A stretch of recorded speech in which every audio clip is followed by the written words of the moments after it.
question. It is a family business. And as I started to say, my wife and I really started it in 1961. She did most of the office work. I did the evaluation of the books and chased around buying books locally and in New York and other places where we would travel at the time. As our kids grew up, Mike started, I think he got his first paycheck at about age 8. His sister Vicki, who's a couple of years older than he, got her first paycheck at about the same age. And he's been with us ever since then. Victoria has not, because she's gone off and got married and raised a family in California for a while, and then Denver, and now in Minneapolis, though she does promise to come back here, so maybe one day she'll get back in the business. Then her sister Jean, the third of our children, works from home now. She's raising a family of 2 young kids. And the second son, Tom, who's the youngest of our 4, continues to work here full-time, and has been since he was, well, I guess about 9 or 10 years of age. And they, when they were growing up, they complained about Dad wanting them to work in the family business, but kind of a curious thing happened. For example, when Mike graduated from college, I said, "Where are you going to go to work now?" He said, "Well, I've had a job for 15 years already. Can't I continue to work here?" Well, what am I going to do? Turn him out into the cold? I didn't.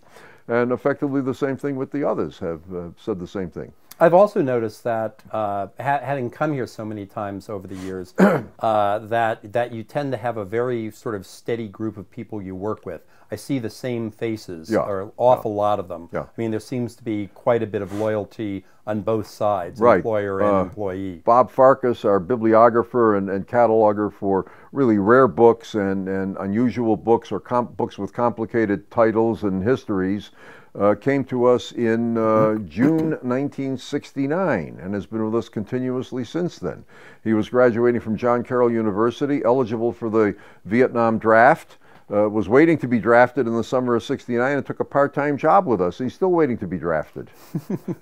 Well, they may not come after him right now. No, I don't think they will. Where is the furthest you've gone in pursuit of books? Well, in the 1970s, my wife and I used to travel to Europe generally twice a year. We spent a lot of time in the British Isles, in the UK, buying books back then. Also on the continent, we had customers in Germany and Holland, and a couple of smaller customers in Belgium and France. And we did buying trips there and public relations visits, as it were, with people there. We've gone as far south as Argentina, Buenos Aires and Montevideo, Uruguay, to buy books. Mostly Western Europe, and of course throughout the United States. We've canvassed virtually every state in the Union except Washington and North Dakota, buying books. We do go back and forth to New York probably 8 times a year, and we go to Minneapolis to visit our daughter and her family, and I have sources there for stock. It's not so much that we need stock, with somewhere between 400,000 and more books in the back room, as it were, but it's still kind of an interesting and exciting way to spend one's lifetime. Any sales or discoveries that you're particularly proud of, or which have some interesting stories behind them? Oh, goodness, let me think. I wasn't prepared for that question, but let me think. I might come up with something on that. Well, once in London, I found a copy of James Joyce's Finnegan's Wake, one of the last books signed by Joyce before he died in 1939. I bought that for maybe £100 and have since sold it for several $1,000s. Beautiful copy.